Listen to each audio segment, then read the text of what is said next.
One of the disappointing things is that the quarantine has been leaky. In One News's COVID town hall meeting Sunday night, medical experts said the country's faulty quarantine system allowed several COVID variants to get through our borders. According to microbiologist Father Nick Austriaco, other ASEAN countries have been able to control their borders.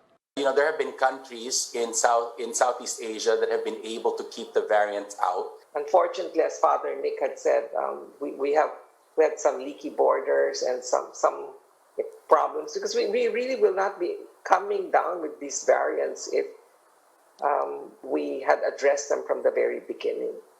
Part of the problem is the volume of returning overseas workers that had to be processed in quarantine sites. Returning Filipinos are normally tested for the virus at their country of origin and then tested again at a quarantine facility when they arrive in the Philippines.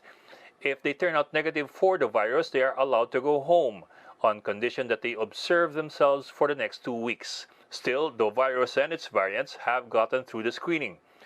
From January 3 to 21 this year, 13 of the 18 new cases of the UK variant involved returning overseas workers. Then, 2 of the 6 people tested positive for the South African variant last March 2 were also overseas workers. And now we have at least 1 case of the dreaded P1, or the Brazil variant, brought in by an overseas worker from Brazil.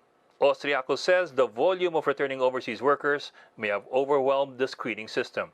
I know we have particular challenges, especially because of the large numbers of OFWs who have to return home. Now we have the P1 Brazilian variant, which from a molecular biologist perspective is really one of the largest challenges we will have facing the future.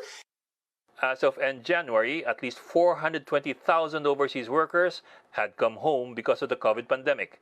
Another 60,000 more overseas workers are expected to return home this year. The question here now is, we have 1 P1. Are we going to do something to prevent more P1s from entering? Because the P1 of all, it combines the worst of the other 2. Ed Lingao, We Are One News.